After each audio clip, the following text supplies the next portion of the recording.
Hello, and thank you for joining us for the 6th Annual Global Summit on Kidney Disease Innovations, Vox Populi. The time is now to prevent and cure kidney diseases. This summit is hosted by the American Association of Kidney Patients in partnership with our allies from the George Washington University School of Medicine and Health Sciences. My name is Jonathan Haydak, and I am an AAKP Ambassador from the state of New York. I am also a former dialysis patient and current kidney transplant recipient. I was diagnosed with a rare form of glomerulonephritis at 22 and began dialysis treatment shortly thereafter. My personal journey with kidney disease inspired a career shift, and I have been pursuing a PhD focused on kidney research at Mount Sinai in New York City since 2019. Being a part of AAKP since 2018 has allowed me to advocate for kidney patients at the congressional level, contribute the patient perspective to innovative research initiatives, and connect with other passionate individuals. More broadly, AAKP membership means being part of a collective effort to improve the lives of kidney patients everywhere. This year's Global Summit theme, Vox Populi, was purposely and strategically chosen by AAKP for its historical meaning, Voice of the People. I am one of the people who has chosen to raise my voice in support of greater care choice and innovation in kidney care. And I am one of the voices demanding a change in status quo kidney medicine. Over 850 million individuals across the world have kidney disease. This number is increasing at an estimated rate of 5 to 7% annually.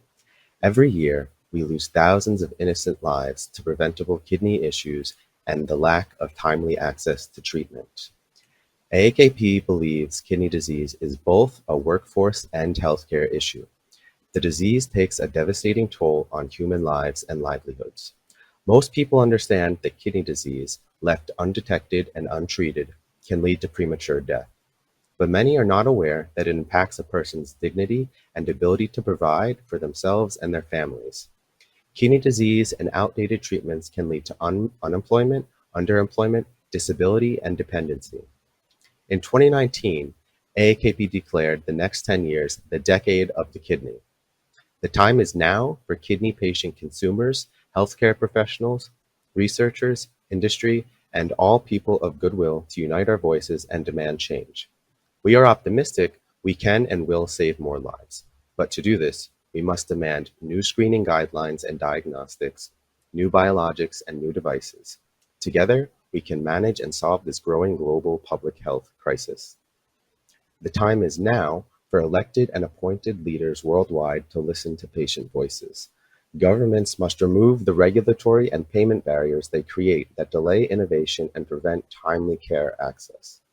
If governments fail to act, we must raise our voices and demand an end to negative government determinants of health. Make no mistake, every nation is impacted by kidney disease and millions of people are at risk. The optimistic news is that every person watching this program today can help those impacted by kidney disease and make an impact within their own nation. Through AAKP Global, AAKP is educating patients, care partners, healthcare professionals, and policy leaders across the world on unmet patient needs. Our annual Global Summit on Kidney Disease Innovations has helped put a human face on what is now the 10th leading cause of death based on data from the World Health Organization. We have connected people across the globe in a common purpose larger than any one person or nation. Together, we have increased hope and optimism. So thank you for joining us. Your voice is the voice of the people, and you can count on AAKP to keep amplifying it throughout the world to create change. With that, I am honored to serve as the moderator for our session entitled Research and Innovation to Prolong Kidney Allograft Survival. Our first speaker is Dr. John Robertson, a research professor at the College of Engineering at Virginia Tech. Dr. Robertson's career began as a translational medical scientist and has included experiences in pharmaceutical development, teaching veterinary pathology, and oncology. He then transitioned to become a research professor in biomedical engineering with a focus on detecting and treating kidney diseases and cancer, developing medical devices, improving dialysis therapy, and studying therapies for brain tumors. His research involves Raman chemometric urinalysis for kidney disease and bladder cancer screening, automated dialysis therapy, and non-thermal tumor ablation. Dr. Robertson has collaborated with colleagues in biological systems engineering, statistics, and mechanical engineering on these projects. Now I'll hand it over to Dr. Robertson for his presentation. Jonathan, thank you very much for that kind introduction and a little bit of banter. I'd also like to extend my sincere thanks to Paul and all the folks at AAKP, the premier organization for advocacy of kidney disease patients in the United States, and also to GW University for facilitating and making this possible. I'm here this afternoon to address a critical problem that kidney patients are facing, and in the larger realm of things, all of us are facing. This is a national, international, and global problem. The failure of organs, the failure of kidneys, and how we're going to deal with it. I'm very proud today to represent the Ischemic Injured Organs and Limb Foundation, kind of a long, complex name, but what it basically breaks down into saying is that organs in the body that are injured and deprived of their blood supply are problematic, and we would like to make organs available for transplantation and make them available to patients in kidney failure, as well as making other things that you might not typically think of as organs for donation or tissues for donation, limbs. We have a sincere interest in helping our veterans, our wounded warriors who sustain injuries on the battlefield and who suffer traumatic injuries, may need to have limbs that are available to them for transplantation. But this is up the road a little bit. Today, I hope to talk a little bit about some ideas that we have in the IIOL, Ischemic Injured Organs and Limb Foundation, to be able to advance technology, create education, motivate legislation, and in the final analysis, to save more people that are at organ failure. Now, I'd like to point out that the mission of the IIOL has three primary focus. One is that we're going to create legislative awareness for the process of organ donation, organ procurement, and the need for addressing this as a national priority. I'd like to concentrate much of my talk today on some technology, because as a biomedical engineer and a person that is interested in using technology to advance medical disciplines, I'd like to talk about some interesting things that we have done, that we've designed, that we've invented, that we're thinking about that may offer hope. This is what I hope to be a global innovation. And finally, I'd like to talk about a program that we're going to institute, and we're in the process of designing this and bringing it up right now. It's in a design stage, if you will, for education and facilitation about the process of organ donation, particularly as it involves the use of trauma donor organs. Now, we know that there is a tremendous need for having organs. Simply put, and the graphic illustrates this, there are not enough organs, and we need to address how we're going to fix this problem. The graphic on the left portion of my slide shows you that there is a crisis that has been a crisis for perhaps 40 years, a crisis that kidney patients are well aware of, and that most of the general public certainly has an awareness of, if not a day-to-day understanding of it. We know that when people go into organ decline and organ failure, one of the things that's going to help them is getting a transplant.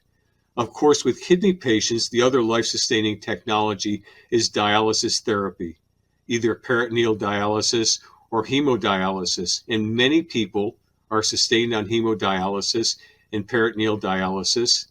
But quite honestly, the time that I have spent with these dialysis patients in dialysis centers suggests that this is something that's very difficult.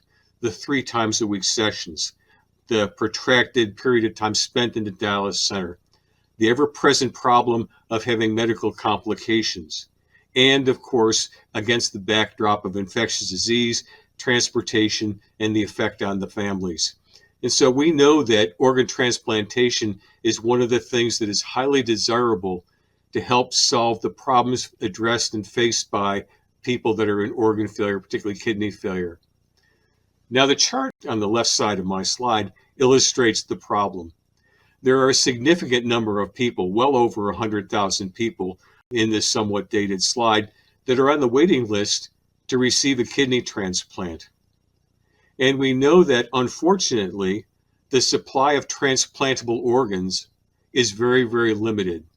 And so if you look at the metrics, that is the number of people on the waiting list and the number of people that actually are transplanted every year, between 20 and 25% of the people that need a kidney transplant to have a better life, to go to their job, to interact with their families, okay, and to have a decreased number of medical complications, they need a transplant. Sadly, 20 to 25% of them are going to get one, but the rest of the persons that are on the waiting list are not. It's a sad reality that 17 people die every day while waiting for a transplantable organ. Now, if we shift to the right side of the slide, you can see that we need to address this supply and demand imbalance. And there are a number of things that are thought to be potential fixes, all of which should be instituted. We need to increase the potential donor pool. This includes identifying more potential donors, using extended criteria donors, and I myself at the ripe old age of 77 years old, okay, and I've got healthy kidneys, and I would be very willing to donate them to anyone who would want to receive them. But right now, as an extended criteria potential donor, my organs would be viewed as being less desirable, even though I'm perfectly normal and healthy. Well, normal, perhaps that's arguable. But we know that we need to use more organs from people that can donate them and expand the number of people that are suitable donors. We also need to focus on obtaining more consent. Now, more consent means public education. Many people sign up on their driver's license because they understand that having a transplantable organ can save lives. That's something that we need to do. I think if we look at the realities of consenting and public education, there's been perhaps a societal failure in that regard. Many people sign up for organ donation. Not many people actually end up donating their organs for a variety of reasons, which we'll talk about later in my talk, okay? But we need to be able to have more people that are going to understand the need for being consented prior to the time and train professionals that are able to then facilitate that process. Now, I'm going to spend a fair amount of time talking about improving efficiency. So you see on the slide, it talks about matching of organs, but I'm going to talk about technology. And certainly we all appreciate the need to reduce demand. That is, research into the causes of kidney disease and kidney failure, keeping people healthier for longer, preventing the risk factors that we know are associated with kidney disease, and so forth. Now, my talk is focused today on you really do need to increase the supply of organs. And what we're going to talk about today is increasing the supply of donors, potential donors, by looking at utilizing a population not typically utilized. Trauma donors, people that have experienced a traumatic event. And when I'm talking about a trauma donor, I'm talking about a person who has been irreversibly medically damaged, who cannot survive despite the therapy that has been used on them. And so they would be an available person for organ donation.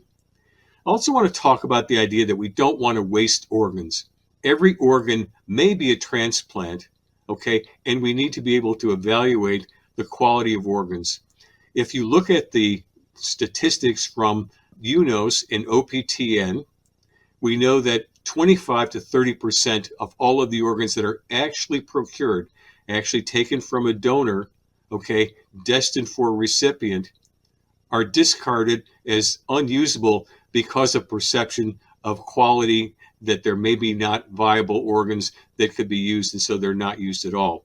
We think we can overcome this now with the new technology that we've developed on biosensing. We need to overcome some of the problems of preservation.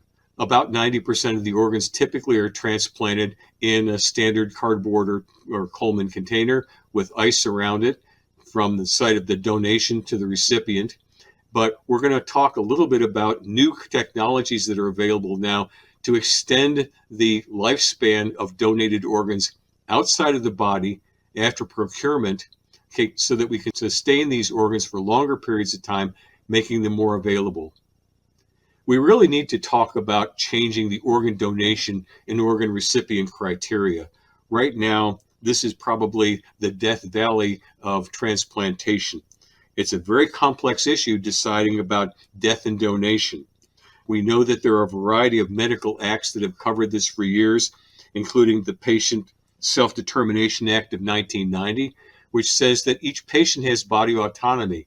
This allows you to elect on your driver's license that you believe you should be an organ donor. That's your consenting to the process.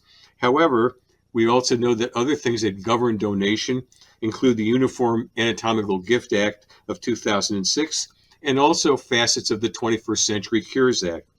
So the thing that we really need to focus on with organ donation is patient autonomy. What does the patient who is a potential organ donor consent to? What are they interested in doing? Have they provided consent? What does that mean interacting with their family? But we know that there is no such thing in the United States as explicit consent. That is, that there always has to be some interaction with organ donation, transplantation, procurement personnel to make sure that the organs are procured in the proper manner with the proper sensitivity toward patient needs, their autonomy, and the wishes of the family. We're big on technology at IIOL. So one of the things that we have liked to foster the development of and are working actively on as engineers and perfusion specialists is the development of cardioemulation organ resuscitation equipment. And we've got some lab stuff that we've done here, some figures, and cardioemulation basically refers to using a mechanical pump and a preservation fluid to preserve the quality of an organ for extended periods of time. And we have developed a number of systems. I'm very pleased to say that one of the parts of this seminar or the symposium, we're going to have a presentation by BMI Organ Bank, and they're going to present their latest iteration of an organ resuscitation and preservation system that I'm very proud to have had a hand in developing. But cardioemulation organ resuscitation says that when an organ comes out of the body, it does well if you let the organ think it's still in the body and you're perfusing it with a suitable fluid using a mechanical heart or a pulse that is very, very much like it would see in the body. You'd like that to be mechanically secure, procured, and programmable. All of these things are possible, and we have developed these systems.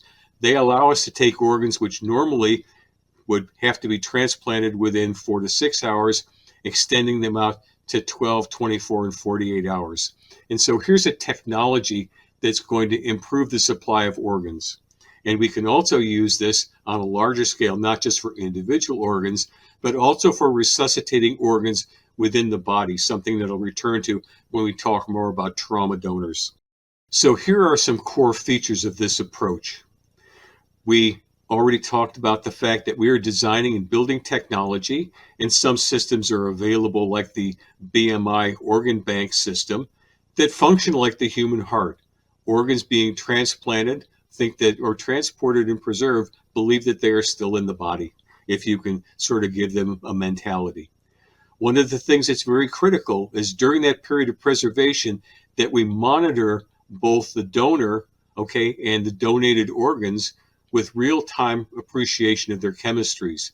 We have some unique, novel, and sophisticated techniques now that will allow us actually to assess the viability and the quality of an organ by flushing it with some fluid and then measuring that fluid with Raman spectroscopy and telling within about a minute or two whether in fact that organ is going to do well, whether it's viable, or whether we should have concerns about transplanting it. Another feature of our approach is that we do room temperature resuscitation with a special solution. It has an oxygen carrier, nutrients, and scavengers that remove things that would be generated in donated tissue and will arrest the deterioration of that tissue. It's very, very important that you understand that these advanced fluids are critically important for preserving organs. Now, once the organ has been procured, we need to transplant it, and so systems need to be designed that allow transplantation on commercial and private planes. And we always need to focus on the idea that we improve the organ supply when we increase the preservation interval up to 24, 48, and 72 hours. All of these things now are technologically possible. Now, let's shift gears a little bit and talk about the idea, where do these donated organs come from? Right now, we're going to talk a little bit about the standard criteria, which is donation after the cessation of neurologic function, brain death, versus cardiac death. And the clinical paradigm in the United States right now is to principally utilize organs that come from brain dead donors. That is, that they have sustained head trauma or an other event that have a cessation of neurologic function. Okay, but they could either be resuscitated or they're within a small interval of time after their heart stopped. That's a problem. So no one is recovering organs from trauma, donor victims, and overdose victims. Now, just to put this in perspective, there's over 275,000 deaths from trauma in the United States every year. It's the leading cause of death for ages 1 to 46 years old. And when we're talking about trauma, we're talking about traumatic injuries that cannot be medically fixed, that these are due to injuries, accidents, gunshot wounds, other misadventures, and overdoses with drugs. And so what we are doing is looking at ways that we can actually utilize donors that have been in an interval past the time that they've sustained trauma, up to 6 hours, where we can resuscitate organs in the body by placing catheters in a consented donor, removing the blood from that person's body and resuscitating them with a preserving fluid, discussing with the family the need for organ donation, the desirability of donation, okay, and also accepting the family's wishes about whether or not to use those tissues procured from that person for transplantation. We have developed equipment, solutions, and nutrients that allow us to resuscitate organs within the body up to 4 hours after death. We have developed applications which then allow us to track the organ data from the time that it has been recovered from the donor to the time it's transplanted. And we've developed specific protocols to resuscitate this. So we call this the rapid recovery protocol. Again, we remove the blood through the placement of catheters. It slows the deterioration of organs within the body prior to the time that they're removed from the body, and it allows an interval of time for the families to come to an understanding of what has happened to the donor patient, the circumstances of their death, any sort of legal or other religious things that they want to discuss with the team, okay, remembering the patient's wishes, and then going ahead and looking at a donation. So once again, this period of time of resuscitation allows us to obtain consent. Okay, consent to transplant, and then we'll talk about the consent to receive. Now, this is just a classification scheme. People have been discussing where donors come from since the early 1990s. And so currently, we typically use donated tissue that comes from people that are classified as Maastricht DCD, donated after cardiac death, okay, where the person is on life support and is awaiting death, and there's a Maastricht 3. We believe that with our technology and equipment, we can open up the availability of organs from patients that are in other Maastricht classifications, primarily by the application of this post-cardiac death event, resuscitation, and then procurement during the time of the interval after the heart has stopped. Well, what does this mean? One of the things that we are talking about with IIOL, and again, this is part of our building the program, is that we would like to start a pilot program within the Maryland, District of Columbia, and Virginia region around Washington, D.C., as an organ donor pilot study. We would like to have our technology for resuscitation, procurement, and organ preservation used in trauma donors. And we need to work with level 1 trauma centers in the DC area where they are experiencing this, starting slowly. But we understand that if we accept the fact that we've got trauma victims, we're going to increase the supply. So in the first year of our program, we believe we would have up to 1,500 potential donors. And by year 5, 2,500 potential donors, each with the capability of donating 4, 5, 6, or 7 tissues, but certainly a pair of kidneys. And so we think that using trauma victims, trauma patients as a source of donation with advanced life support equipment is going to be a potential source of more organs.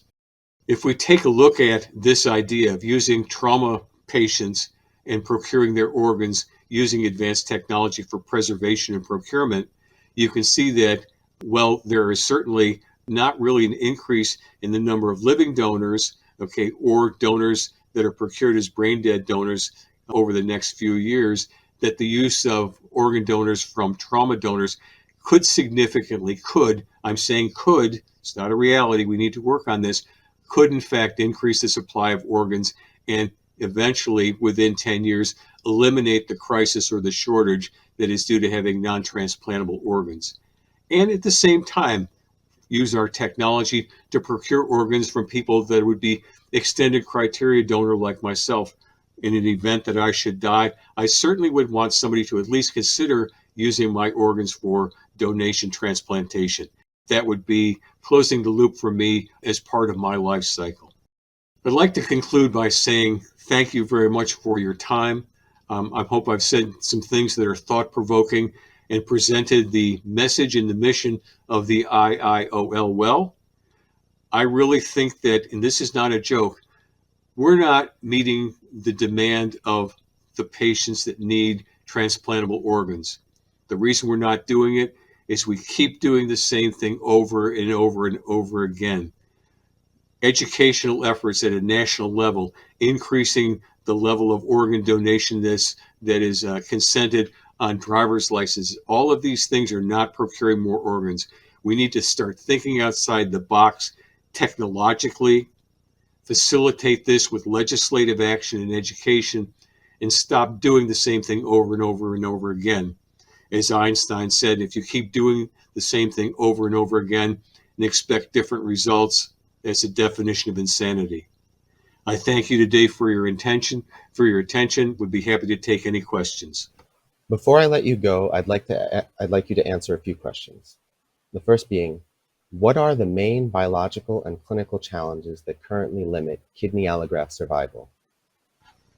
That's a great question. Thank you for asking me. The main biological factors that limit the survivability of kidney allografts is that some of them sustain problems during transplant or during procurement where they are judged to be insufficient quality. So the biggest problem that I think that we face, the one that results in the fewest number of transplants going forward and the most that are being not used, is the fact that there is a qualitative perception on the part of the people that are procuring the organs that they may be of insufficient quality and they do not want to bring them forward. And so that is a significant problem. Non-procurement, non-use.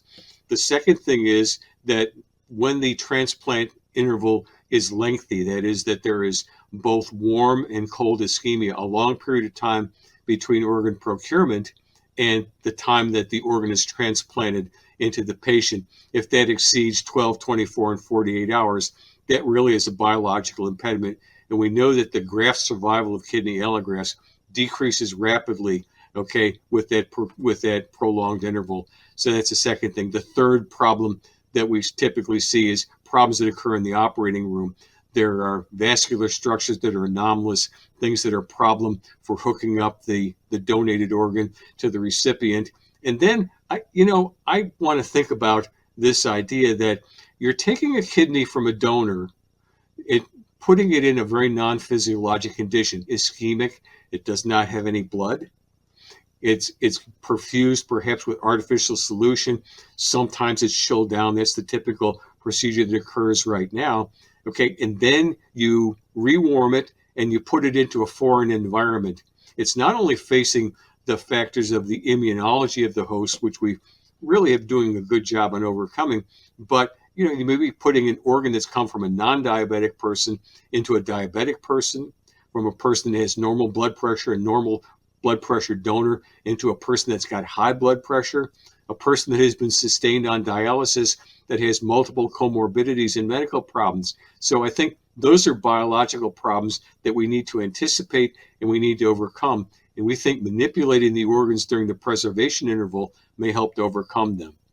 Now, the other question about what are some of the other aspects of that, The thing that I would tell my students when I'm in the classroom is that everybody takes out their driver's license and looks at their organ donor card. And I say, if you had a stroke right now and a neurologic event that rendered you brain dead in the classroom, how long would it take you to be taken by ambulance to a place where you could be considered for organ procurement?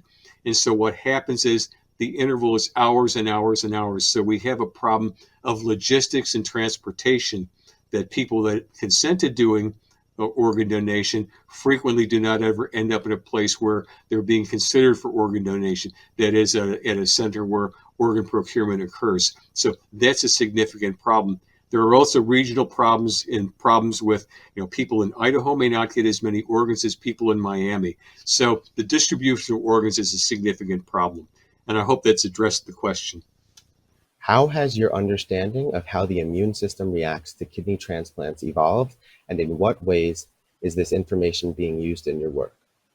We faced initially what was thought to be an insurmountable barrier with taking a transplantable organ from one person, a donor, and putting it into a foreign environment, somebody with completely different makeup of their body. And over the years, we have learned to anticipate those differences between the donors and recipients by tissue typing, tissue matching, blood matching. It's become very sophisticated down to the genomic level. And we've overcome that a lot with doing careful matching and scrutiny of the organs. And then one of the things that has really been very, very helpful is that we've been able to then use drug therapy to be able to modulate the immune response, both in the donor and in the recipient particularly. And we know that many people with transplanted organs are sustained for long, long periods of time with immunosuppressive therapy. That's not particularly beneficial to them. They're more susceptible to getting viral and bacterial infections. We know that they were at risk during the COVID pandemic, which is ongoing, but we know that drug therapy is an absolutely critical step in overcoming this. Now, we also know that there's a move underway right now to use xenograft transplantation. That is, make organs in other animal species and make them mimic that seen in humans. That's not been successful up to this point. Okay, we'll hope that that is going to be successful. It would seriously help to alleviate the organ shortage. The theme of our global summit is Vox Populi. Can you tell us how the voices of patients and their unmet needs have informed your work and fuel your desire to improve transplantation? I've been blessed with being a healthy individual and making it to a moderately old age, 77 years old. I've spent a great deal of time in the field of organ failure, what causes organ failure, particularly kidney failure, and spent time in transplantation and in dialysis when I'm looking at people that have sustained organ failure and what are the consequences of that. So the first transplant that I was in on was in 1975. Yes, I am dating myself. Okay, and I have to tell you that we really have not changed the technology very much since then. The other thing that has happened since 1975, spent a lot of time in dialysis centers, people that are on dialysis therapy, and we know that the number of dialysis patients increases between 5 and 7% every year. What is the burden to these people of sustaining dialysis therapy? It's a huge cost on the patient. It's a huge cost and burden on their family and on the society. Vox Populi, the voice of the people, all of the 500,000 plus people on dialysis in the United States need to raise their voice for better technology, better access to new therapies, more medical research, more organs for transplantation. We need to use the scientific community to launch that moonshot for kidney transplantation that we saw utilized for cancer therapy and for the development of COVID therapy, COVID vaccines. Vox Populi, call your legislators. Make this as a political issue. It's got to be important. People are suffering every day and people are dying every day with organ failure, and we need to see technological solutions for this. And lastly, Dr. Robertson, as a Virginian, with Virginia as the home to the internationally renowned University of Virginia, and Virginia Commonwealth University transplant programs and other kidney transplant programs. Can you tell us what it is like to contribute to your state's efforts to improve transplantation practices both within Virginia and across the world? That's a great question. You know, people don't typically think of Virginia as being that apex institution or apex state with medical research institutes. But in fact, you pointed out that the University of Virginia, Virginia Commonwealth University have superb medical programs managing organ failure, dialysis therapy, and premier institutions for transplantation. The other thing that should be part of the question is the fact that at Virginia Tech, we have engineers. This is what we do. And I'm very proud to be a biomedical engineer as part of my training and to utilize that engineering to be able to advance technology. So when I have the opportunity to train 80 new engineers every year and talk to them about organ failure and transplantation, I think I'm carrying the message forward that we need engineering approaches, engineering problem solving, engineering thought, and engineering expertise to solve these problems in society that are going to make transplants more available and keep making Virginia a leader in this area. Again, thank you, Dr. Robertson. The work you are piloting with Dr. Fred Gage right in the capital of the United States is inspiring. We look forward to more updates as your project continues.